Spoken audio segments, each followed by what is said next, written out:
¿Cómo están, hermanos? Dios les bendiga. Bueno, hoy tenemos nuestro mensaje dominical y queremos orar antes. Padre, te damos gracias. Bendice tu palabra, Señor, que se haga viva, eficaz, cortante como espada de doble filo, Señor, que penetre todo nuestro ser interior, Señor. Que se haga viva, Señor, que sea un manantial de agua viva para nosotros, que sea algo refrescante para nuestras vidas y que nos dé ánimo y aliento, Señor, para seguir adelante en los tiempos difíciles, Padre. En el nombre de Jesús, amén. Bueno, la semana pasada hablábamos de los fines de la disciplina, que no, a veces no nos sentimos contentos cuando somos disciplinados, pero hablábamos que había algunos fines de la disciplina, que era que hacía Dios con nosotros, como llevarnos a una vida espiritual auténtica, eh, y que Dios nos disciplinaba de manera constante porque de esta manera nos entrena a nosotros y nos da paz. Entonces, cuando las cosas van mal o cuando algo Dios quiere corregir en nosotros, Dios nos entrena a través de la disciplina para que las cosas vayan mejor. Entonces, lo mismo hacemos nosotros con nuestros hijos. Cuando les disciplinamos, queremos que las cosas vayan mejor. No les disciplinamos porque queremos su mal, sino porque queremos que las cosas vayan mejor. Entonces, aunque nuestros padres, hablamos que nuestros padres a veces no nos corrigen correctamente, pero al contrario, que las correcciones de nuestro Padre Celestial siempre son perfectas en todos los aspectos, en todas las áreas, que no hay error, en la disciplina del Padre no hay exceso, y todo es a nuestra justa medida, hermanos. Entonces, eso era parte de lo que hablábamos la semana pasada, y pues esos eran los beneficios, ¿verdad? Eh, Ahora vamos a continuar con el tema, pero eh, ¿por qué a veces es difícil aceptar la disciplina del Señor? Entonces, quiero hablar de ese tema hoy porque sí es, es un poco contradictorio aceptar, perdón, la disciplina del Señor. Generalmente es porque nuestras emociones son más poderosas que su misma palabra. Entonces, la falta de madurez en la vida de nosotros es como en la vida de nuestros hijos, porque hierran por su falta de madurez, y los berrinches de un hijo pequeño pueden ser por sus emociones. Sus emociones dominan lo correcto. Entonces, la palabra es lo que debe de dominar en la vida del cristiano maduro, en el hijo maduro. Entonces, en la vida de iglesia siempre hemos visto un sinfín de cristianos abandonando congregaciones y regresando a su antigua manera de vivir. Hemos visto el caso aún de gente famosa cristiana, entre comillas, que ha regresado a su antigua manera de vivir, es decir, no acepta lo que dice la escritura, y se han regresado a su antigua manera de vivir porque hicieron un Dios a su imagen y semejanza, es decir, a sus emociones y a sus sentimientos. Y la palabra de Dios, esa no varía, Dios es el mismo ayer, hoy y siempre. Entonces, ¿cuál sería el gran problema de todas estas cosas? Por ejemplo, en esta pandemia, la gente está abandonando las iglesias, hermanos. ¿Y cuál es el gran problema de esto? Pues es que no tienen dominio propio, que es un fruto del Espíritu Santo. No hay dominio, no, ese fruto no está dando fruto. Es decir, las emociones dominaron sobre lo que Dios está hablando a sus vidas. Y tenemos muchos ejemplos yo, a través de mi vida como cristiano, he visto muchos ejemplos de esto, y lo podemos ver sobre todo en la gente que ya está participando activamente en la vida de iglesia, en la alabanza. Conozco tantos hermanos que estaban dentro de la alabanza, pero ahora ya ni cristianos son. No, no, ya no están ni siquiera en otras iglesias, sino que alguna disciplina, algo que sucedió en sus vidas los alejó inmediatamente. Hermanos que servían en el ministerio, que dirigían equipos. Conozco algún ejemplo de algún hermano que tenía un bonito ministerio en los penales con los jóvenes, pero que sin embargo toda su familia terminó alejada y afectada por sus emociones, porque quizá no son vistos, no son reconocidos. Hay tantas cosas que la iglesia está, ¿cómo se dice?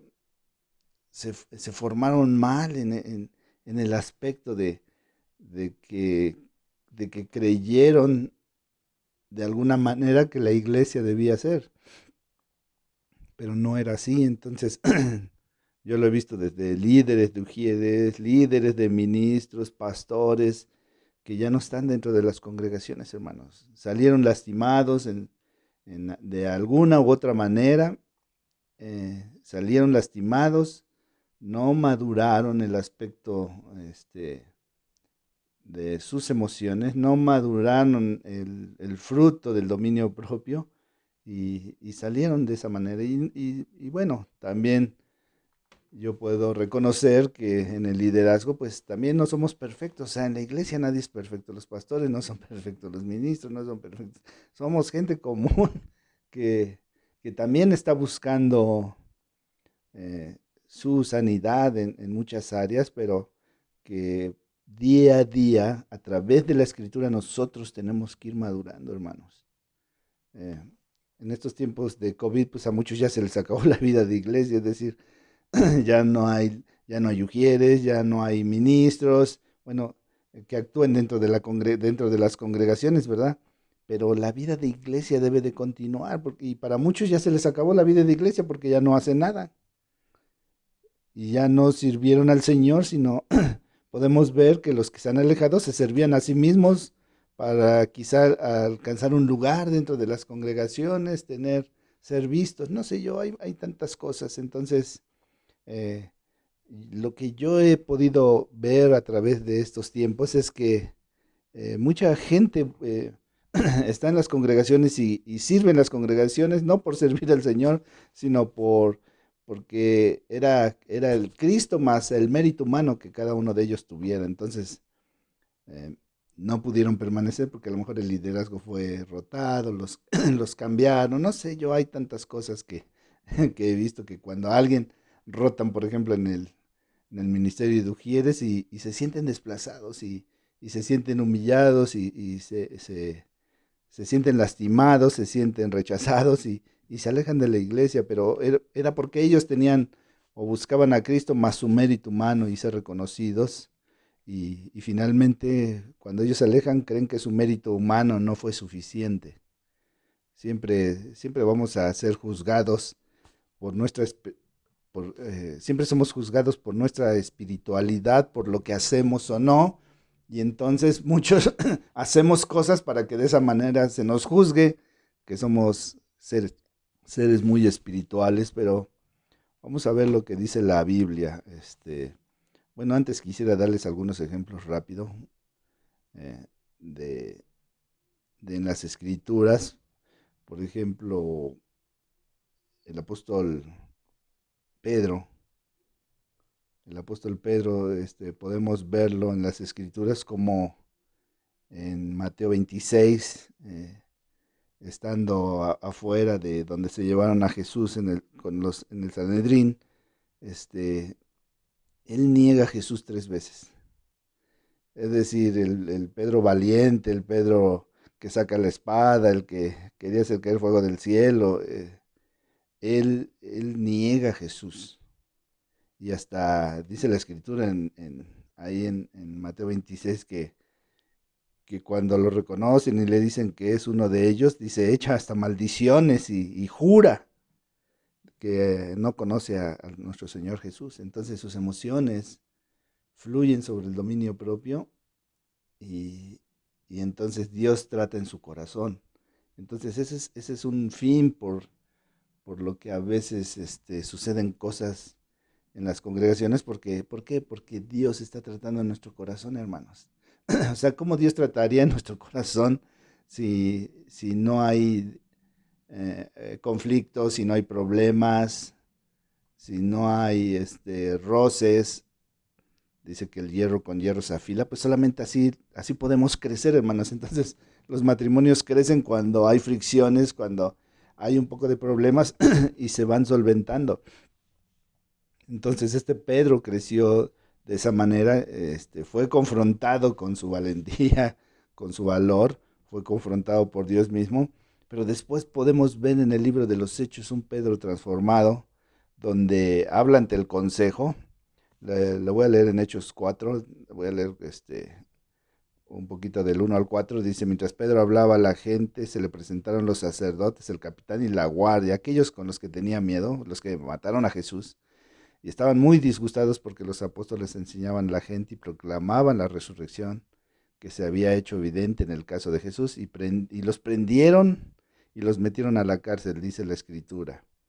Pero a través de eso, dice, mucha gente creyó, dice, el número de creyentes llegó a unos 5,000.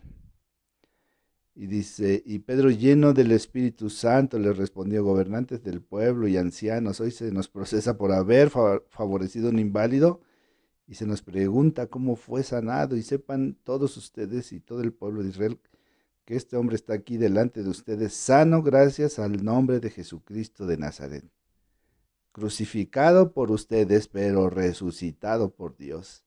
Y dice, Jesucristo es la piedra que desecharon ustedes los constructores y que ha llegado a ser la piedra angular. Y dice, y de hecho en ningún otro hay salvación, porque no hay bajo el cielo otro nombre dado a los hombres mediante el cual podamos ser salvos. Qué tremenda palabra. Y dice, y los gobernantes, dice, al ver la osadía, es decir, el de nuevo, la osadía con la que hablaba Pedro y Juan, y al darse cuenta de que eran gente sin estudios ni preparación, quedaron asombrados y reconocieron que habían estado con Jesús. O sea, qué tremendo, ¿verdad? La transformación que Pedro tuvo, es decir, de ese hombre que niega a Jesús a un hombre ya osado, ya que no tiene temor, que ya ha madurado, que ya ha sido restaurado, que ya practica el ministerio que Dios la comisión que Dios le dejó. Entonces, esa es la parte que nosotros debemos de entender de las escrituras cuando suceden cosas dentro de las congregaciones, para que, para que no sean nuestros méritos humanos, hermanos, porque de nuestros méritos humanos no vamos a ganar nada, sino lo que Dios nos insta a hacer. Entonces, ¿qué hacemos, pastor? O sea, ante estas circunstancias, bueno, podemos ver otros ejemplos también no tan buenos, ¿verdad? Como hubo casos como, hay un caso como el de, ahorita estaba recordando, Simón el hechicero. Simón el hechicero cuando dice que creyó y después se bautizó. Así conozco muchas personas, de los ejemplos que les puse anteriormente. Creyeron y se bautizaron y estaban dentro de las congregaciones y se quedaban asombrados por los milagros, las señales, lo que Dios hacía. Y dice que este Simón, dice, había aceptado la palabra de Dios. Y entonces dice que Pedro y Juan imponían las manos y recibieron el Espíritu Santo. Y al ver, fíjense, al ver Simón que mediante la imposición de las manos de los apóstoles se daba el Espíritu Santo, dice que les ofreció dinero y les pidió, denme también a mí ese poder para que todos a quien yo les imponga las manos reciban el Espíritu Santo. Y dice Pedro que le contestó que tu dinero perezca. Entonces dice, tú no tienes parte ni suerte. ¿Qué podemos ver aquí en este ejemplo? Bueno, a un hombre no transformado, a un hombre que buscaba la posición, que buscaba estar ahí en un lugar de preeminencia. Y mucha gente cuando llega a la iglesia es lo que busca a veces cuando estudia, cuando quiere ser un ministro, cuando quiere servir dentro de las congregaciones, porque simplemente, como dijimos antes, está buscando estar, buscar un mérito humano dentro de las congregaciones y no servir fielmente al Señor. Entonces, ¿qué es lo que nos dice la Escritura ante todo esto? Porque todo esto que les dije, les digo lo que nos hace alejarnos de la iglesia, cuando nuestro mérito humano no fue suficiente. Hay otros casos, ¿verdad? Pero después hablaremos de ellos. Pero ¿qué nos dice Colosenses, capítulo 2? Dice, y en él, que es la cabeza de todo poder y autoridad, ustedes han recibido esa plenitud. Es decir, ¿de quién? De Cristo. Además, en él fuimos circuncidados, no por circuncisión humana, que consiste en despojarse del cuerpo pecaminoso. Es decir, la circuncisión que Dios efectuó en nosotros no fue humana, sino una circuncisión espiritual. y esta circuncisión la efectuó Cristo. O sea, Él ya lo hizo, ya hizo eso en nosotros. Y dice, y ustedes la recibieron al ser sepultados en Él en el bautismo. Cuando genuinamente alguien cree en el Señor y dice, y a través del bautismo todo eso fue sepultado en Él también fuimos resucitados mediante la fe en el poder de Dios, es decir, nacidos de nuevo. ¿Quién los resucitó de entre los muertos? Porque estábamos muertos en nuestros pecados. Y antes de recibir esa circuncisión, ustedes estaban muertos en sus pecados. Sin embargo, Dios nos dio vida en unión con Cristo al perdonarnos todos los pecados y anular la deuda que teníamos pendiente por los requisitos de la ley. Él anuló esa deuda que nos era adversa y llevándolo en la cruz. Y dice la escritura, y esto es poderoso, dice, y desarmó a los poderes y a las potestades por medio de Cristo, los humilló en público al exhibirlos en su desfile triunfal. Así que nadie los juzgue por lo que, dice en este ejemplo, por lo que ustedes comen o beben con respecto a días de fiestas religiosas, de luna nueva o de reposo. Es decir, lo que él está diciendo, no, ustedes no los deben de juzgar por lo que ustedes hacen. O sea, su espiritualidad no está sujeta a lo que ustedes hacen. Dice, todo esto es una sombra de lo que está por venir. La realidad se halla en Cristo. Entonces nuestra realidad se ha hallado en Cristo y entonces dice, no dejen que los prive de esta realidad ninguno de esos que se ufanan en fingir humildad y adoración de ángeles, los tales hacen alarde de lo que no han visto y envanecidos por sus razonamientos humanos, dice, no se mantienen firmemente unidos a la cabeza. Entonces, cuando hay personas que están sirviendo, pero están haciendo cosas o hacen alarde de cosas, dice, no, estos ni siquiera están unidos a la cabeza, no se mantienen firmes unidos a la cabeza. Dice, por la acción de esta todo el cuerpo sostenido y ajustado mediante las articulaciones y ligamentos va creciendo como Dios quiere. Entonces, no es que nosotros queramos, sino cómo crece, como Dios quiere. Si son de Cristo, ustedes ya han muerto a los principios de este mundo, porque como si todavía permanecieran al mundo, se someten dice, perdón, ¿por qué? Como si todavía permanecieran al mundo, se someten a preceptos tales como no tomes en tus manos, no pruebes o no toques. Es decir, a veces como cristianos, por eso les digo, a veces son méritos humanos los que queremos hacer para hacer mostrar nuestra espiritualidad y no es así, hermanos. O sea, Cristo ya lo hizo todo y dice, y estos preceptos basados en reglas y enseñanzas humanas se refieren a cosas que van a desaparecer con el uso. Tienen sin duda apariencia de sabiduría con su afectada piedad, falsa humildad y severo trato al cuerpo, pero de nada sirve frente a los apetitos de la naturaleza pecaminosa. Es decir, que a veces podemos ayunar, podemos hacer cosas, pero si no son guiadas por Dios, de nada sirve. De nada sirve ir a la iglesia y servirle si no es guiado por Dios. De nada sirve a la iglesia si tú compartes tu ropa, dice, si no hay amor y das tu vida, y dice, no sirve. Cuando vemos la preeminencia del amor, dice, si nada de eso, de lo que hacemos, no sirve, hermanos. Entonces Dios quiere que nosotros entendamos que Él es suficiente, que ya lo que hizo en la cruz es suficiente, que cuando fuimos bautizados, fuimos sepultados en esa vida pasada y resucitados a una vida nueva. Y entonces, ante esa realidad, entonces ahora, aunque no estamos haciendo en cierta manera vida de iglesia, porque sí la hacemos a través de estar en contacto con el grupo de oración y todo esto, entonces a veces muchos se desaniman. De hecho, muchos no van a regresar. Muchos de los que hoy escuchan este mensaje no van a regresar. No estoy profetizando, pero porque es que la escritura lo dice.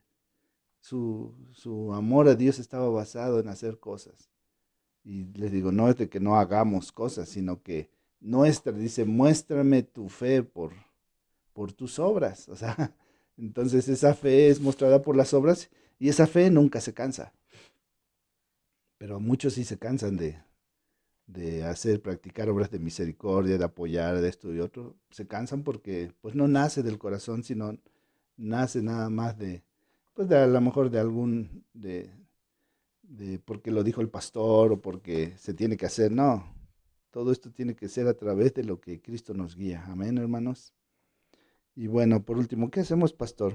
Bueno, Dice Colosenses 1:5, quiero que sepan que gran lucha sostengo por el bien de ustedes y de los que están en la iglesia El Río y de tantos que no me conocen personalmente. Quiero que sepan para que cobren ¿qué? Ánimo y permanezcan unidos por amor y tengan todas las riquezas que provienen de la convicción y del entendimiento. Así conocerán el misterio de Dios, es decir, a Cristo. Entonces otra vez, que cobremos ánimo ante estas circunstancias que estamos pasando, que permanezcamos unidos por amor y tengamos toda la riqueza que proviene de la convicción y del entendimiento, dice. Otra vez, que proviene de la convicción de que, pues de su palabra y del entendimiento, y así conocerán el misterio de Dios, es decir, Cristo, en quien están escondidos todos los tesoros de la sabiduría y del conocimiento. Les digo esto para que nadie los engañe con argumentos capciosos, porque a veces el mundo tiene una forma de liderazgo y parece bueno, parece bonito, pero no es bueno. O sea, no sirve de nada para nosotros. Dice, aunque estoy físicamente ausente, los acompaño en espíritu y me alegro de ver su buen orden y firmeza de su fe en Cristo Jesús. Entonces, pues les animo a que sigamos adelante. Les animo a que sigan orando, que día a día sigan orando, que también oren por nosotros, por la congregación, que no haya un día en que no haya oración dentro del grupo de oración. No se desanimen, hermanos, tenemos que seguir adelante nosotros. Vamos a ver cómo nos vamos a ir conectando en grupo, vamos a hacer grupos para podernos conectar por internet al menos y estar ahí presentes y estar estudiando y estar trabajando y seguir haciendo la vida de iglesia. Los tiempos son difíciles, ahorita todavía Dios nos permite hacer congregación, pero va a haber tiempos donde solamente en las casas y a lo mejor de manera escondida cuando venga esta gran persecución podamos hacerlo. Entonces, si nosotros no nos preparamos, ¿cómo nuestros hijos van a poder aguantar esos tiempos que vienen, nuestros nietos? Va a ser muy complejo, pero Dios tiene grandes cosas y Dios va a obrar de manera importante y Dios va a manifestar su amor a su iglesia y su poder a su iglesia en los tiempos más difíciles que están por venir. Pues gracias, Señor, y por este tiempo, y bendice a mis hermanos, que esta palabra les bendiga, les anime, les fortalezca, Señor. En el nombre de Jesús te doy gracias. Amén. Amén, hermanos, y que sus diezmos ya puedan seguir guardándolos y depositándolos también con Leti, los que viven por ahí por Ecatepec, con Leti, y los que no, pues pueden hacerlo mediante una cuenta que es la de la congregación que tiene la pastora, que va a estar subiendo ahí ¿cómo se llama? Al grupo de la iglesia, y lo digo nada más para los maduros, ¿verdad? Para los que todavía no son maduros, bueno, no tomen en cuenta esto, pero para los maduros, que tomen en cuenta esto. Que Dios les bendiga. Gracias. Amén.